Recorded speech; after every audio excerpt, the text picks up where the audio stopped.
안녕하세요. 몇 년이나 지났지만 지금도 잊을 수 없는 사건이 하나 있습니다. 시어머니라는 사람 때문에 가슴에 큰 상처를 받고 시댁 사람들과 대판 싸웠던 바로 그날인데요. 그 전부터 시댁이랑 크고 작은 트러블이 있어 사이가 좋진 않았지만 그 일을 계기로 시댁이랑 완전히 연을 끊게 되었어요. 나뿐만이 아니라 돌아가신 우리 친정 아빠까지 모욕당하는 기분이라 정말이지 참을 수가 없었거든요. 저는 곧 있으면 쉰을 바라보는 나이이고 큰아들이 고등학생, 작은딸이 중학생입니다. 저희 아이들이 초등학교 다닐 무렵 저희 친정아빠가 돌아가셨어요. 아빠는 저를 위해 십수년을 희생하신 고마운 분입니다. 친정엄마가 돈사고를 많이 치셔서 집이랑 땅까지 말아먹고 친정아빠 자영업 사업장까지 넘어갈 뻔했어요. 게다가 나중엔 저희 급식비까지 탈탈 털어가셔서 아빠가 엄청 화가 나셨죠. 그래서 제 나이 15 되었을 때쯤 부모님이 이혼을 하셨습니다. 지금은 이혼이 흔하다지만 몇십 년 전 특히나 저희 부모님 세대 같은 경우는 배우자가 아무리 큰 잘못을 해도 이혼은 거의 하지 않는 분위기였죠. 게다가 아버지가 아이들을 데리고 이혼하는 건 더더욱 생소한 모습이었습니다. 아무리 여자한테 잘못이 있어도 보통은 애들은 엄마가 키우고 아버지는 양육비를 보내는 등의 모습이 많잖아요. 저희 아버지는 저희 어머니 같은 철없는 사람한테 아이들을 맡길 수 없다며 저희 양육권까지 모두 가져오셨어요. 아닌 게 아니라 정말 엄마한테 갔으면 저희는 그대로 방치당해서 밥도 제대로 못 먹고 살았을지도 모릅니다. 그렇게 저희는 아버지 가게에 붙어있는 단칸방에서 생활하며 지냈습니다. 다행히 아빠는 사업 수완도 좋으셨고 워낙 친절하신 분이라 재기에 성공하셨어요. 그렇게 집도 장만했고 가게도 차근차근 늘려가며 저희 세 식구 잘 살아갔습니다. 아빠는 사춘기인 제가 엇나갈까봐 늘 노심초사였고 학교까지 거리가 먼데도 늘 저희들을 직접 운전해 등교시켜 주셨어요. 도시락도 2개씩. 저희가 남매다 보니 아빠는 아침마다 도시락을 4개나 싸셔야 했지만 자식들 손에 들려보낸 도시락통 텅텅 비어오는 것만 보면 밥 안 먹어도 배부르다며 특유의 인자한 미소를 지어주셨던 분입니다. 저희 많이 어려웠을 시절 아빠는 배를 골아도 저희가 먹고 싶어하는 음식, 간식 전부 다 사주려 하셨고 경기가 안 좋아 과일값이 하늘을 치솟아도 아빠는 사람들에게 돈을 빌려가면서도 저희 딸기며 사과며 다 사주셨어요. 그런 아버지의 사랑을 어찌 잊겠습니까? 그렇게 저희 대학까지 모두 보내고 아버지도 사업을 조금 축소하셔서 건강관리하시며 쉬엄쉬엄 해나가셨습니다. 엄마는 죽었는지 살았는지 모를 만큼 저희한테 아무 연락 안 하고 사셨는데 저희 대학 졸업하자마자 돈 빌려달라며 찾아오더군요. 그런 엄마 때문에 아빠는 또 한 번 큰 스트레스를 받으셨고 그 때문인지는 몰라도 갑작스런 위암 진단을 받으셨습니다. 그래도 자식들 시집 장가 가는 것까지 다 보고 죽겠다며 의지로 항암 이겨내시고 결국 완치 판정을 받으신 대단하신 아버지예요. 그렇게 저희 남매 결혼시키면서 각각 1억씩 해주셨고 아버지는 당신의 소임을 다 하셨다며 한결 어깨가 가볍다 하셨습니다. 그런 친정아버지의 사연을 남편도 잘 알고 있고 시댁도 어느 정도 다 알고 있었습니다. 시댁이란 단어만 올려도 절로 한숨이 나올 정도네요. 저희 시댁은 제가 친정아버지께 애틋한 마음이 있는 걸 굉장히 못마땅해 하십니다. 애초에 저희 결혼을 반대하신 이유도 며느리 될 사람이 홀아버지가 있어서였어요. 홀어머니들은 혼자 잘해먹고 잘 사는 반면에 홀아버지는 하나부터 10까지 다 챙겨드려야 하고 친정에 돈도 많이 들어갈 것 같다는 게 그 이유였어요. 막상 결혼하고 나니 오히려 반대였죠. 저는 친정아버지께 결혼할 때 1억이나 받았으며 결혼하고 나서도 이런저런 명목으로 용돈을 많이도 받으며 지냈어요. 반면 시댁에서는 돈 없다며 2천만 원 해주신 게 다고 그것도 축의금에서 다 챙겨 가셨습니다. 저희 아버지는 아빠 앞으로 들어온 축의금 한 푼도 빠짐없이 다 저희 주셨고요. 그리고 결혼하고 나서도 여기 아프다 저기 아프다 이거 망가졌네 저거 사야 하네 하면서 저희 부부한테 몇백씩 뜯어가곤 했던 시댁입니다. 그러면서 제가 친정아빠 조금이라도 챙기려 들면 이래서 호랩이 있는 며느리는 드리는 게 아니라면서 노발대발하곤 하셨죠. 시어머니가 거의 그러셨고 손 아래 신우도 옆에서 거들었어요. 한 일화로 제가 결혼식에 아버지 손잡고 입장하면서 펑펑 울었는데 그것 때문에 시어머니가 결혼식 끝나고 저한테 삿대질을 하시며 너 결혼식 입장하면서 그렇게 세상 잃은 듯이 울면서 들어오면 어쩌니? 가뜩이나 혼주석에 친정엄마 자리도 비어있어서 내가 얼마나 창피한데 우리가 너 구박한다고 사람들이 오해하면 어쩌니? 괜히 우리 입장만 이상해지고 말이야. 라고 소리를 고래고래 지르시더라고요. 다행히 남편은 정상이라 시어머니한테 그게 무슨 망언이냐며 같이 맞서 싸웠기 망정이지. 시어머니 때문에 저는 그대로 도망쳐버리고 싶었답니다. 그리고 결혼하고 나서 처음으로 맞는 어버이날에 자기 아들 귀찮게 친정까지 간다며 노발대발 하셨습니다. 그해 어버이날이 주말이었거든요. 그래서 토요일은 시댁 가고 일요일은 친정 간다고 했더니 시어머니가 이러시더군요. 뭐하러 가? 곧 있으면 추석인데 추석날 가면 되지. 정말 어이가 없더군요. 어버이날은 5월이고 그해 추석은 10월달이었습니다. 친정아버지 마지막으로 뵌 날은 3월달이었고요. 거의 1년을 보지 말란 거잖아요. 너무 열받더라고요. 그래서 저도 참다 못해 시어머니한테 그랬네요. 그런가요? 원래 결혼하면 부모님 댁 자주 왕래하는 게 아닌가 봐요.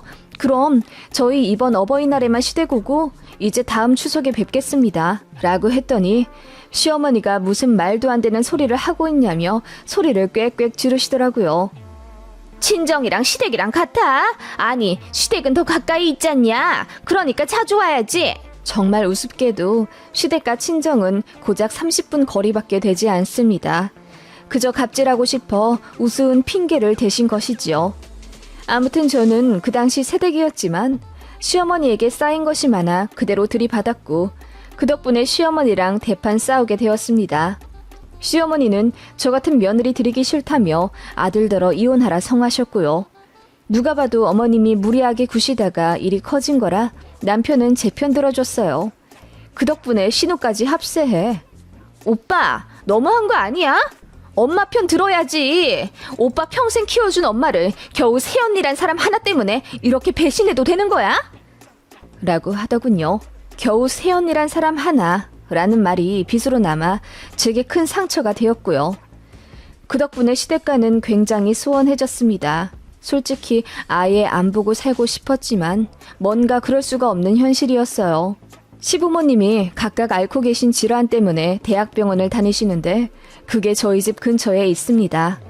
그래서 3개월에 한 번씩 꼭 외래를 오셔야 하는데 대학병원 절차를 너무 어려워하셔서 저희 도움 없이 의사 진료를 아예 못 보시고요. 신우는 일이 바빠서 늘 외면했습니다. 참 어이가 없더군요. 평소에는 그렇게 자기네 부모님한테 잘하라며 저한테 뭐라고 하더니 막상 본인이 자식으로서 해야 할 일은 모르는 척하고 저한테 넘기려 하는 게 말입니다. 옛날에 때리는 시어머니보다 말리는 시누이가 더 얄밉다는 속담이 있지 않습니까? 하지만 제 주변에는 그런 신우 케이스를 본 적이 없었어요. 회사 언니들도 다들 신우 올케들과 사이좋게 잘 지내고 또 저희 고모도 사고만 치고 다니는 저희 친정엄마에게 생전 까탈스러운 말 한 번 하신 적 없습니다. 그냥 뒤로 묵묵히 돈 도와주시고 저희 봐주시고 했을 뿐이죠. 그렇기 때문에 제가 직접 겪은 신우라는 존재는 참 생각만 해도 싫더라고요. 이래나 저래나 시댁 식구들 모두 저를 처음부터 마음에 안 들어 하셨고 그렇기 때문에 저를 대놓고 차별하시며 기분 나쁜 말을 하셨기 때문에 저는 시댁이 좋을 수가 없었어요. 그치만 이래저래 왕래를 끊을 수 없는 환경이라 울며 겨자 먹기로 명절마다 만났었네요. 그리고 3개월에 한 번씩 병원 시중도 들어야 했고요. 그러다가 시댁과 완전히 연을 끊고 영영 보지 않게 된 사건이 있습니다. 저희 아이들 초등학생 때 일이네요. 그때 생각을 하면 아직 상처가 회복이 되지 않은 듯 지금도 가슴 한켠이 아리옵니다. 친정 아버지가 뇌졸중으로 쓰러지셨어요. 그것도 어떠한 전조 증상 없이 어느 날 갑자기 쓰러지셨습니다. 하필이면 늦게 발견되신 바람에 처치가 늦었고 뒤늦게 병원에 갔지만 간신히 생명 유지만 하는 정도에 그치고 의식은 찾지 못하셨어요. 아버지 소식 듣고 너무 충격받아 엉엉 울며 저 혼자 차 끌고 친정 지역 대학병원으로 갔습니다. 애들이 아직 너무 어리기에 아이 아빠가 집에서 봐야 했고요. 일단 저 혼자 출발한 뒤 시댁에 부탁해 아이들 좀 맡기고 남편이 뒤따라오기로 계획되어 있었죠. 그런데 시댁에서 소식 듣고는 정말 어이없는 말을 하더라고요. 시어머니의 그 망언이 아직도 잊혀지지가 않습니다. 그래, 친정아버지는 괜찮으실 거야. 노인네들 많이들 쓰러지고 그러시지 않냐. 그러다 일어나시겠지. 근데 거동이 불편하실 텐데 그건 어쩌냐? 네가 모실 건 아니잖니? 게다가 똥오줌도 못 가리실 텐데 내가 걱정이다. 라고 하시길래 제가 버럭 소리를 지르며 지금 의식도 못 찾은 아버지인데 무슨 그런 경솔한 말씀을 하시냐고 한 소리 했던 기억이 나네요. 그랬더니 멋쩍은 듯 그냥 한 소리라며 아무튼 아범 너무 고생시키지 말거라 라고 한마디 하고 끊으시더라고요. 지금 사돈이 돌아가실까 말까한 급박한 상황인데 무슨 똥오줌 이야기를 하고 자기 아들 힘들게 하지 말라는 말을 할까요? 워낙에 생각 없는 시어머니였지만 그날 정말 정이 다 떨어졌습니다. 그렇게 심란한 마음으로 친정 아빠를 마주했는데 산송장처럼 누워있는 생소한 모습에 정말 목 놓아 울었던 기억이 나네요. 그렇게 아버지는 제 얼굴도 못 보고 줄곧 병원에 누워 계셨죠.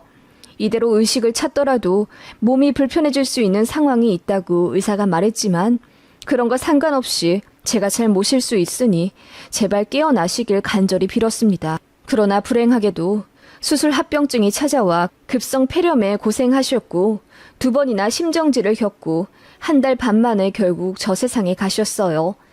무슨 큰 지병이라도 있었던 아버지였으면 마음의 준비라도 하지 항암까지 이겨내신 분인데 너무 갑작스럽게 보내드리게 되어 꺼이꺼이 울며 어떻게 시간을 보냈는지 모릅니다. 그 와중에 시어머니 또 망언하더군요. 3개월 뒤가 신우의 결혼식이었어요. 그래서 한창 딸 시집 보낼 준비하느라 바쁜 시댁인 건 알겠는데 아무리 그래도 그렇지 사돈이 돌아가신 마당에 꼭 백화점에 들렀다 와야 하나요? 상 치르느라 정신없어 죽겠는데 신우가 자기 예물시계 맞췄다며 그거 손목에 찬 채로 왔더군요. 그것까진 괜찮았습니다. 처음에 위로 조금 해주더니 만난 지 5분 만에 저한테 그 시계 자랑하며 디자인 괜찮냐고 묻더군요. 아버지 돌아가셔서 세상을 잃을 것 같은 슬픔을 느끼고 있는 저에게 그게 할 소리인가요? 같이 온 시모도 처음에는 제 마음 달래준다고 꼭 안아주시고 그러시더니 식사 자리에 앉자마자 저에게 제 어머니부터 찾으시더군요. 그때 저희 친정 어머니는 상갓집 한쪽 구석에 앉아 죄인처럼 마냥 울고 계셨거든요. 저는 그게 참 마음이 아팠는데 제 시어머니는 제 친정엄마를 힐끗거리며 무슨 염치로 여길 왔냐고 중얼거리더군요. 참고로 저희 부모님이 친정어머니 돈 사고 때문에 안 좋게 이혼한 거 시댁에서도 알고 있거든요. 그때는 결혼 전이라 뭔가를 숨기면 오히려 죄책감이 들어 시댁에서 물어보는 대로 다 답해드렸었는데 오히려 그게 치부가 될 줄 꿈에도 몰랐습니다. 시어머니는 그간 제가 뭐 하나라도 사면 그렇게 비싼 걸 사서 어떡해? 가게는 제대로 꾸려나가는 거니? 너희 엄마처럼 돈 흥청망청 생각 없이 쓰는 거 아니지? 라며 제 가슴을 후벼 파는 말을 아무렇지 않게 하시더군요. 그리고 아무리 부모님이 안 좋게 헤어지셨지만 어쨌든 제 친엄마인데 시모는 아무렇지 않게 제 앞에서 제 친정엄마 욕을 하곤 하셨습니다. 그런 게 듣기 싫어. 저도 용서한 엄마인데 왜 어머님이 더 나서서 욕을 하고 그러세요? 라고 받아친 적도 있습니다. 물론 참다 겨우 한 말이고 그 덕분에 시어머니가 노발대발 화내셨지만요. 아무튼 그런 시모가 역시나 장례식장에서도 엄마 얘기를 아무렇지 않게 하더군요. 네 엄마 오셨니? 어디 계시니? 아버지 부의금 챙길라. 돈 단속 단단히 해라. 라고 하시는데 그게 아무리 제 생각을 해서 하신 선의의 말씀일진 몰라도 평소 행실을 보면 딱 봐도 비아냥거리시는 거란 걸 잘 알 수 있었죠. 다행히 남편이 대신에 망언하는 시모와 신호에게 한 소리 했기에 망정이지 장례식장에서 시댁 식구들과 또 한 번 거하게 싸울 뻔했네요. 그렇게 아버지 장지까지 마친 후 저는 너덜너덜해진 몸과 마음으로 집에 돌아왔습니다. 한동안 애들도 남편에게 맡기고 저는 휴가 몰았어서 정말 집에서 죽은 듯이 잠만 잔 것 같네요. 그렇게 집에 온 지 1주 정도 흘렀을까? 시어머니가 전화를 하시더군요. 어머, 마음은 좀 추스렸니? 얘기 듣자 하니 잠만 그렇게 잔다던데 몸이 힘들어서 그러니 마음이 힘들어서 그러니? 아, 네. 그래도 요즘은 좀 나아졌어요. 걱정 감사합니다. 걱정이 아니라 그렇게 애들을 아범한테 맡기고 넌 그렇게 잠만 자면 어떡해? 우리 아들한테 얘기 들으니 퇴근하고 나서 자기가 밥 다 하고 애들 씻기고 재운다던데 애들 학교 가고 학원 가 있을 동안만 자면 되지. 힘들게 일하고 온 우리 아들 또 부려먹어서야 되겠니? 휴가도 다 몰았었다던데 그러면 진짜 필요할 때 못 쓰잖니? 네 시댁에 급한 일 생기면 어쩌려고? 그렇게 시어머니는 기다렸다는 듯이 잔소리를 퍼부어대기 시작하셨습니다. 아무리 그래도 아버지 돌아가신 충격에 헤어나오진 못하는 며느리에게 할 소리인가요? 그것도 발인한 지 이제 고작 일주일 되었는데요. 어머님은 제가 아이들 엄마이기 때문에 빨리 훌훌 털어버리고 씩씩하게 살아가야 한다는 뜻으로 하신 말씀이라고는 했지만 얘기 들어보면 본인 아들 고생할까봐 저더러 빨리 일상생활 회복하라는 말이었죠. 기가 막혀서 대꾸도 안 했습니다. 시어머니는 그렇게 한 소리 퍼부어 대시다가 결국 본론을 꺼내시더군요. 그나저나 부의금 다 정리를 했고? 네, 큰아버지랑 제 동생이랑 셋이서 다 정리했어요. 어떻게 나눴니? 네 엄마한테도 나눠준 건 아니지? 어머님, 왜 자꾸 네 엄마 그러세요? 그날도 사실 너무 불쾌했는데 아버지 장례식장이라 참았어요. 아무리 그래도 저희 엄마에겐 전 배우자 죽은 거고 발인할 때도 통곡하셨어요. 어머님 그러시는 건 정말 예의 아니죠? 아니, 뭐 그렇게까지 말을 한다니? 아니, 나는 그냥... 어머님은 예상치 못한 제 반격에 당황하셨는지 얼머무리시다가 결국 화제 전환을 하시며 이번 주 주말에 신우 예비 남편이 집에 식사하러 올 건데 저도 오라 하시더군요. 저는 솔직히 너무 가기 싫어서 그냥 바로 거절했어요. 예전 같았으면 제 거절에 시모는 버럭 화를 냈을 텐데 웬일로 살살거리며 저를 설득하려 하시더라고요. 그러지 말고 잠깐만 와서 식사 좀 하고 가. 조금이라도 움직이고 그래야 기분도 나아질 것 아니냐. 와서 내가 해주는 밥 먹고 가. 애들 고모부 될 사람이랑 식사도 좀 하고. 그리고 할 얘기도 있어. 그러니까 꼭 와라. 응? 할 얘기요? 무슨 말씀이요? 아니, 일단 주말에 오면 말할게. 아무튼 밥 먹으러 꼭 와. 응? 그렇게 애타게 저더러 오라고 하시는 시어머니였습니다. 제가 좋아하는 월남쌈까지 해주겠다 하시더라고요. 시댁 식구들 다 월남쌈 싫어하거든요.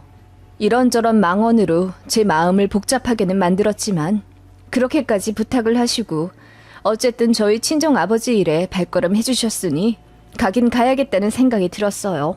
그래서 주말에 시댁으로 갔습니다. 지금 생각하면 우울증의 한 증상이었던 것 같은데 정말이지 한 걸음 내딛기도 힘들더라고요. 온몸이 바닥에 붙어있는 것 같아 금방이라도 땅에 꺼질 듯한 느낌을 받으며 힘겹게 시댁으로 갔어요. 가는 도중에도 돌아오고 싶었지만 저를 위해 월남쌈까지 해놓으셨다는 시어머니를 생각해서 참고 시댁으로 갔죠. 그렇게 시댁 현관 앞에서 벨을 눌렀고 문이 열리자마자 저는 그대로 얼음처럼 굳어버렸습니다. 모래 같은 자잘한 가루 같은 것이 제 얼굴로 날아왔기 때문이죠. 눈을 뜰 수 없어 제가 소리를 지르자 남편도 놀라 무슨 일이냐고 저를 감싸 안았고 그야말로 아수라장이 되었어요. 애들도 놀라서 울고요. 이게 무슨 상황인지는 뒤늦게 파악하게 되었습니다. 바로 시어머니가 저에게 소금을 뿌리신 겁니다. 정말 황당하더라고요. 그게 에구 나도 이러고 싶진 않았는데 이제 곧 우리 딸 결혼이잖아. 그래서 혹시 몰라서 좀 뿌려봤어. 너무 기분 나빠하지는 말고 응? 하시며 시어머니가 멋쩍게 웃으시더군요. 어머님, 지금 저한테 소금 뿌리셨어요? 아니 그게 그래도 큰 경사 앞두고 있는 우리 딸도 좀 생각을 해야지. 그치? 조금 뿌렸어, 조금. 자, 어서 들어오너라. 어머님은 그렇게 서둘러 저를 들어오게 하셨고 저는 기분이 나빠서 팔을 뿌리쳤습니다. 어떻게 저한테 소금을 뿌리실 수 있어요? 왜요? 저 장례식장 다녀왔다고요? 그게 무슨 장례식이었는데요? 다른 사람도 아니고 저희 아빠 돌아가신 거잖아요. 우리 아빠가 무슨 귀신이라도 돼요? 어디서 악귀 취급을 하세요? 그게 아니라 원래 장례식장 다녀온 사람들한테는 소금 뿌리는 게 문화야. 너한테만 뿌린 게 아니라 우리 가족도 한 번씩 다 뿌렸다.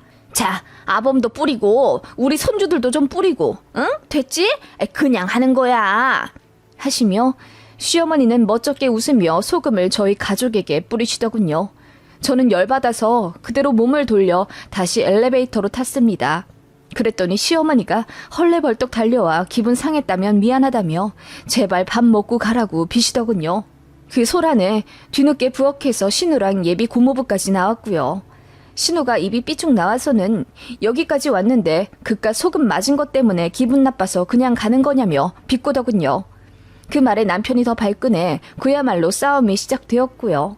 애들은 미리 차에 들어가 있으라고 하고 저희는 아파트 복도에서 시댁이랑 언성 높여 싸웠습니다. 원래 장례식장 다녀오면 의뢰하는 거다. 뭘 그렇게 예민하게 구니? 그러지 말고 좀 들어와라.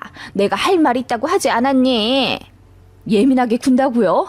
어머님, 제가 그동안 많이 참아드렸어요. 저 무시하는 것도 정도껏 하셨어야죠. 소금까지 뿌리고 싶은 며느리를 왜 굳이 오라고 하신 거예요? 아니, 소금 뿌리고 싶어서 오라 하셨어요? 그게 아니라 밥 먹으면서 가족끼리 좀 중요한 얘기 좀 하고 싶어 그러지. 복도에서 할 얘기는 아니다. 들어와라. 글쎄 안 들어간다니까요. 장례식장에서도 진짜 참고 참았는데요. 어머님이랑 아가씨 경우 없는 행동 더는 못 보겠네요. 예의상 웃음도 안 나올 것 같으니 그냥 저 빼고 오붓하게 식사하세요. 예, 어떻게 너 빼고 먹니? 내가 할 말 있다고 하지 않았니? 그러니까 그 할 말이 뭔데요? 제가 소리를 빽 지르자 시어머니가 신우를 쓱 보더니 들어가라고 급하게 손짓하시더군요. 그러더니 저한테 작게 말씀하시더군요. 아니, 네 신우 다음 달에 신혼집 들어가잖니? 가전 몇 개만 좀 부탁하마. 우리도 이런 말 하고 싶지가 않아. 그런데 좀 급해서 그래. 시어머니는 그렇게 평소와는 다르게 팔자 눈썹까지 해가며 저에게 부탁하시더군요. 제가 어이가 없어서 돈도 없고 신우한테는 그냥 성의만 보일 거라고 했어요. 신우가 뭐 해준 것도 없거든요. 그랬더니 시무가 저더러 목돈 좀 생기지 않았냐는 겁니다. 그리고 아버지 돌아가셨으니 부의금이며 이것저것 정리하고 나면 돈이 좀 생겼을 텐데 신우한테 좀 해주라 이거죠. 어이가 없더군요. 그걸 아버지 돌아가신 지 3주도 안 된 시기에 저한테 말할 수 있는 건가요? 저보다 남편이 조금 더 빨랐습니다. 무슨 말도 안 되는 소리 하냐며 소리를 고래고래 지르며 시모에게 대들더군요. 그 모습에 시모가 너무 놀라 눈물까지 흘렸고 그 바람에 집에서 신우까지 나와 그야말로 아비규환의 현장이 되었습니다. 신우가 제 옷깃을 잡길래 저는 그대로 신우를 내동댕이 쳐버렸고 그 모습을 보고 시어머니가 놀라 저에게 달려드시더군요. 제가 가뿐히 피하자 어머님은 옆집 재활용 쌓아놓은 것에 넘어져 우당탕탕 난리도 아니었고요. 남편 생각도 않고 저는 그렇게 시댁 식구들에게 그렇게들 사시지 마시라고 소리를 질렀습니다. 소금 뿌려서 부정 막으면 뭐 하냐고요. 당신네들 생각이랑 마음부터가 부정하다고 했죠. 그리고 다신 안 보겠다고 소리를 질러버리고 왔습니다. 그 당시에는 남편 생각할 여유가 아예 없었어요. 저한테 혹시라도 뭐라고 하면 저는 그대로 이혼할 작정이었거든요. 다행히 남편은 제 마음을 이해해 주었고 제가 시댁 사람들에게 그동안 상처받은 것도 다 알고 미안하다 해주었습니다. 그리고 제가 앞으로 죽을 때까지 시댁 사람들 보고 싶지 않다고 한 것에도 수긍해 주었어요.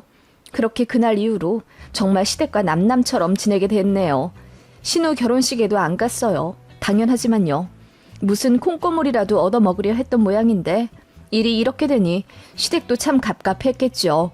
그리고 만만한 며느리이자 올케가 한순간에 없어지니 꽤나 당황할 테고요.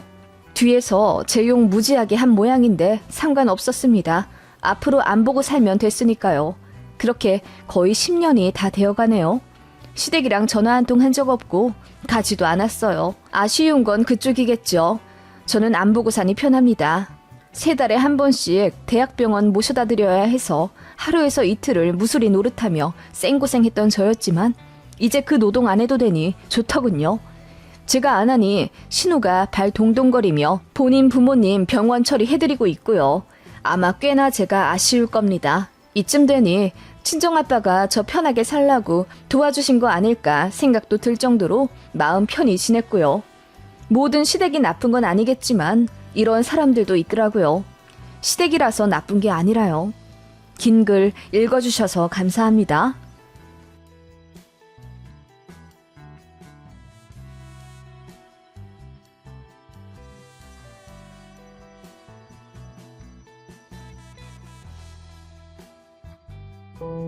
안녕하세요. 저는 중학생 2아이 키우고 있는 경기도 사는 엄마입니다. 요즘같이 날씨가 춥고 빙판길이 되면 어김없이 친정엄마가 생각납니다. 예전에 꽁꽁 언 인도에서 넘어지셔서 친정어머니가 머리와 허리를 다치셨거든요. 그때 응급실 실려가셔서 제가 얼마나 놀랐었는지요. 그리고 그날 시어머니 때문에 피가 거꾸로 솟을 만큼 열받았고 지금은 거의 연 끊어 연락도 하지 않고 지내고 있습니다. 제가 너무너무 싫어하는 시어머니는 정작 며느리들 중에 제가 제일 좋다며 저랑 합가하고 싶어 한다는 게 코미디죠. 무슨 일이 있었냐고요? 때는 거의 10년 전이고 아이들도 아주 어렸을 때 일입니다. 그날은 구정이었고 저는 결혼한 지 5년 차 정도 되었을 때예요. 저희는 시댁이 2개입니다. 시부모님이 이혼하셨고 시아버지는 재혼하셨습니다. 시어머니는 혼자 사시고요. 아버님은 1년에 명절 딱 2번 만나 식당에서 식사만 하고 헤어지고 시어머니는 저희가 시댁으로 가서 만나 뵈어야 합니다. 외롭다는 이유로 명절 내내 저희가 있기를 원하시죠. 특히나 연휴가 유독 짧기라도 하면 이번에 주말까지 합쳐 겨우 4일 놀더라. 이럴 때는 어디 가지 말고 우리 집에서 3일 자고 가거라. 그게 맞다. 라고 하시더군요. 저희가 혹시라도 시아버지 집으로 가서 그 집 아들 노릇할까 봐서인지 눈에 불을 켜고 감시하셨어요. 저희 결혼하기 전에도 원래 아들들한테 그렇게 하셨다네요. 재혼한 아버지 보러 갈까 봐 늘 전전긍긍. 뭐가 그렇게 불안하신지 시어머니는 시아버지를 유독 경계하셨어요. 그러다가 저희 결혼하고 나서는 며느리들이 친정에 가는 게 그렇게 안 이끄우신 거죠. 그래서 5만 가지 핑계를 다 대면서 어떻게든 저희들이 시댁에서 3박은 머물러 있길 바라셨습니다. 처음 멋모를 신혼 시절에는 어머님이 저를 정말 많이 좋아하시는 줄 알고 오래 있기도 했었는데 시간이 지날수록 부려먹으려고만 하고 시자 갑질만 하려고 해서 정이 떨어지더라고요. 예를 들면 어머님 남편, 저희 아이들한테는 갓 지은 고슬고슬한 밥을 듬뿍 퍼주시면서 저한테는 지난 끼니에 먹다 남은 찬밥을 주신다던지요. 게다가 쓸데없는 일을 왜 그렇게 시키시는지요.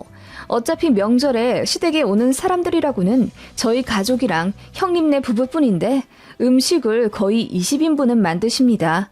그렇게 전을 하루 종일 부쳐요.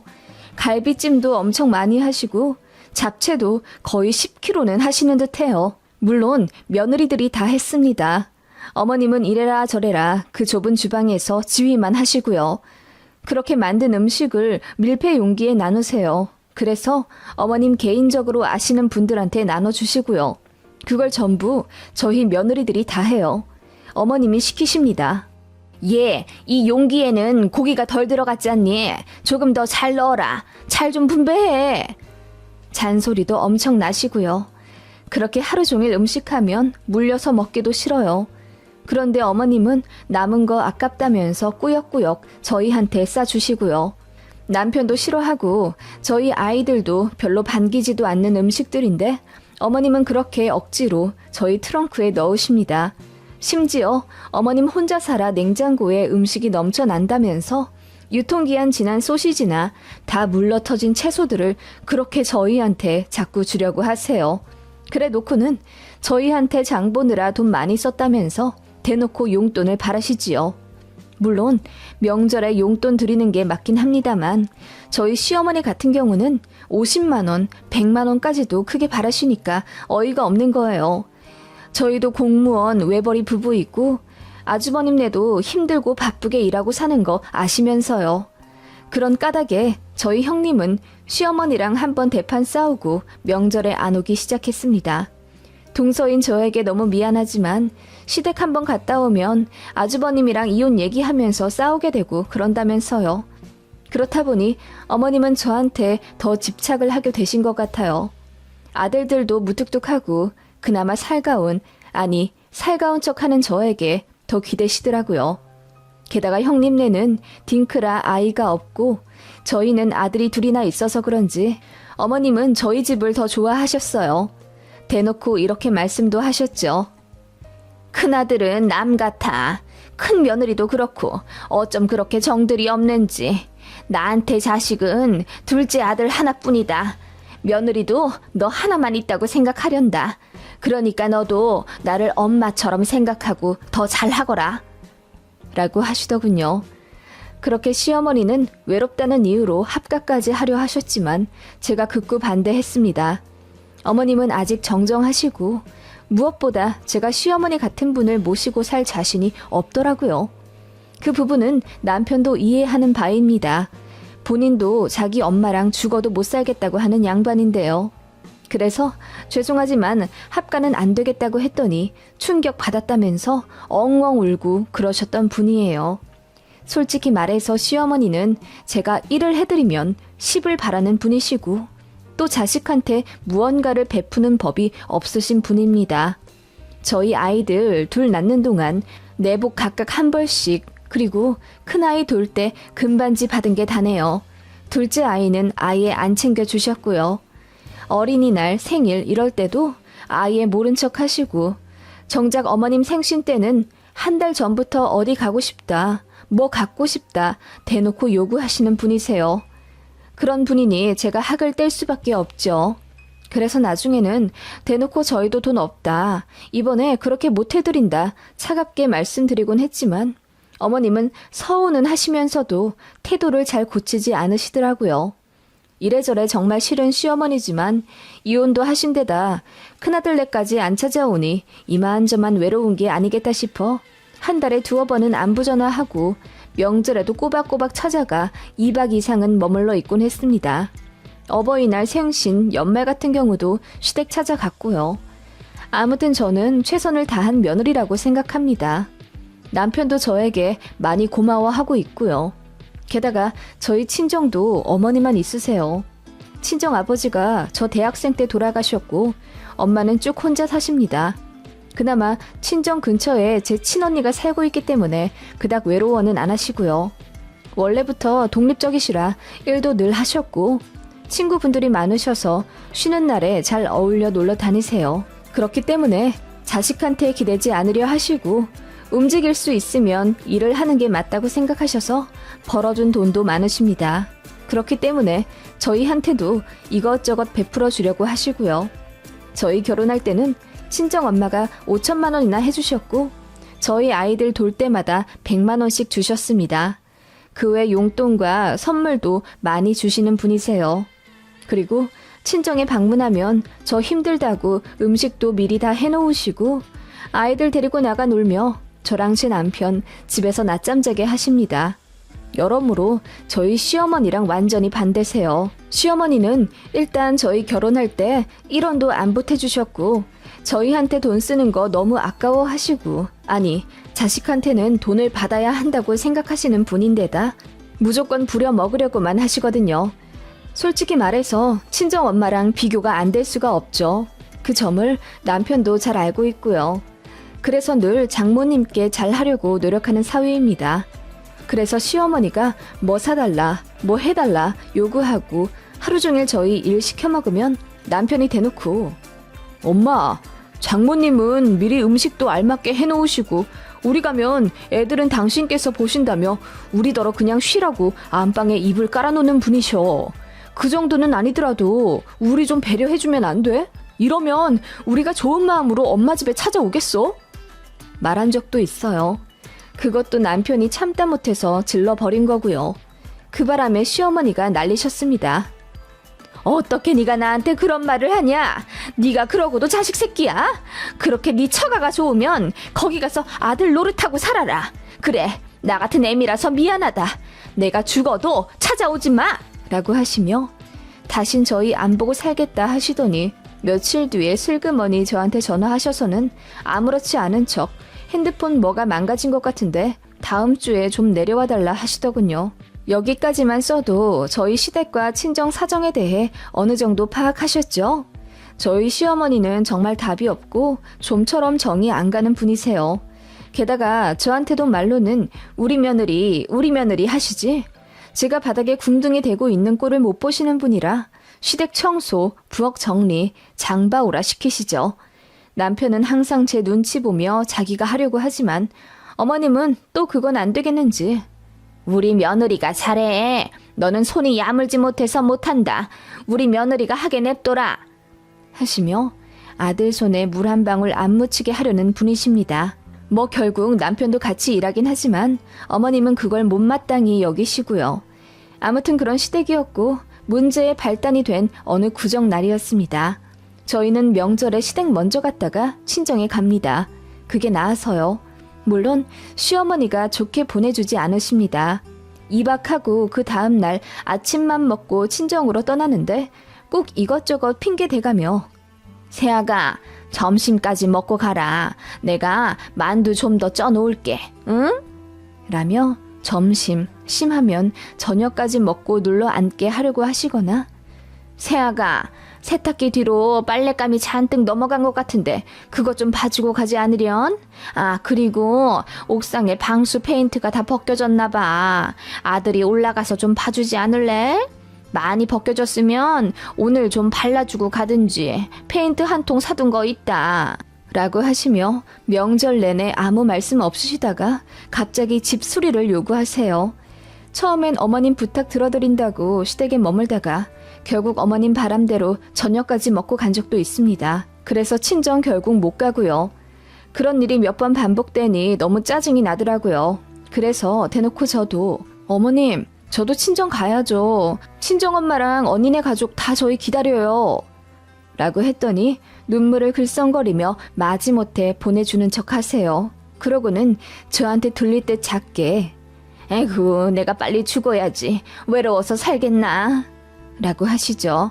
어떻게든 작은 아들이 처대 까는 길 발걸음 무겁게 말이죠.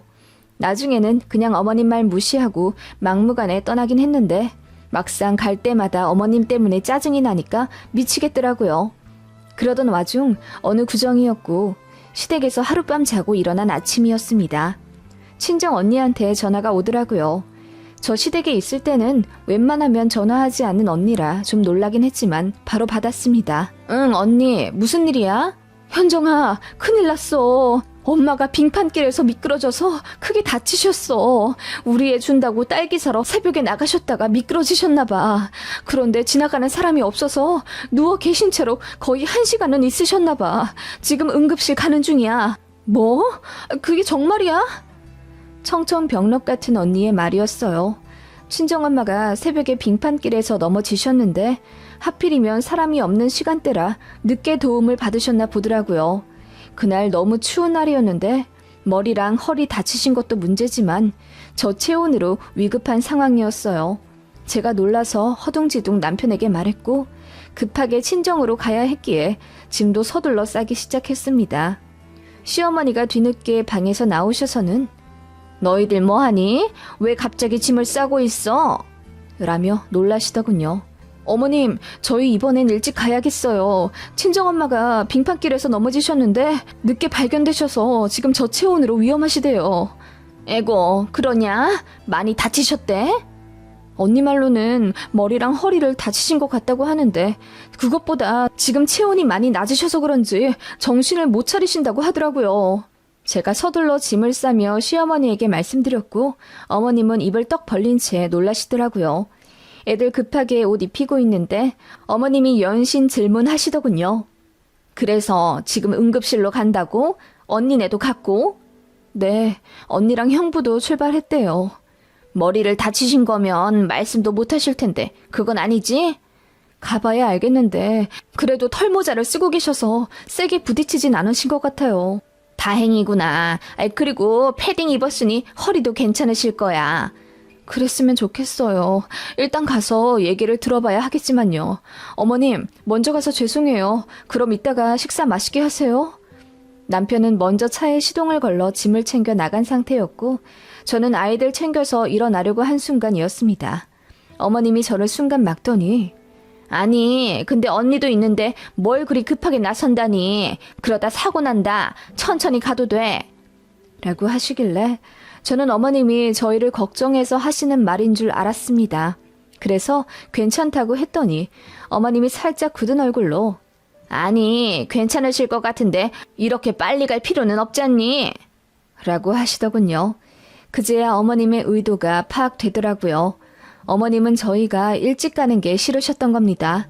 가뜩이나 2박 3박을 하고 가도 마지막 날엔 늘 아쉽다며 잡으시는 분인데 이번엔 무려 1박만 하고 급하게 떠나려고 하니 이유 불문하고 기분이 나쁘셨던 거죠. 저는 어이가 없어서 따졌습니다. 아니 어머님, 친정엄마가 응급실에 실려 가셨다는데 어떻게 지금 안 가요? 내 말은 너희 친정 언니네도 옆에서 간병을 할 테고 급한 일이면 너한테 따로 말을 할 텐데 구태여 지금 갈 필요가 있냐는 거야. 많이 다치지도 않으신 것 같은데 저체온? 그걸로 사람 안 죽는다. 뭐 얼마나 오래 길바닥에 누워 계셨다고 저체온이야. 히말라야 같은 데서 몇 시간 정도 방치된 사람이나 저체온으로 죽는 거지. 라고 하시더군요. 그리고 이어 지금 가나 이따 가나 똑같아. 사부인 절대 안 돌아가신다. 내가 그건 장담하마. 그러니까 점심이라도 먹고 가. 그리고 저 설거지 어떡하니? 나 손목 안 좋은 거 알면서 저거 두고 가겠다는 거야? 그러면 안 되지. 라고 하시며 하다못해 설거지라도 하고 가라고 저를 붙잡아 앉히시더군요. 저는 얼굴이 새빨개질 정도로 화가 났습니다. 그런 제 모습을 보고 시어머니가 흠칫 놀라시더군요. 아니, 세아가 그렇게까지 정색할 필요 있다니? 나도 노인네라 다 알아. 사부인 괜찮다. 너무 걱정하지 말라고 그렇게 얘기한 거야. 라고 하시길래 제가 쏘아 붙이듯 말했죠. 친정엄마가 어떻게 될지는 가봐야 아는 것 아니에요? 그리고 남도 안 그래요. 걱정하면서 저희 어서 가라고 등 떠밀겠죠. 저희 못 가게 막기만 하면 저희가 어머님을 더 좋아할 줄 아세요? 라고 대놓고 뭐라고 했습니다. 그랬더니 어머님이 깜짝 놀라시더군요. 제가 이렇게까지 매정하게 말한 적은 없거든요.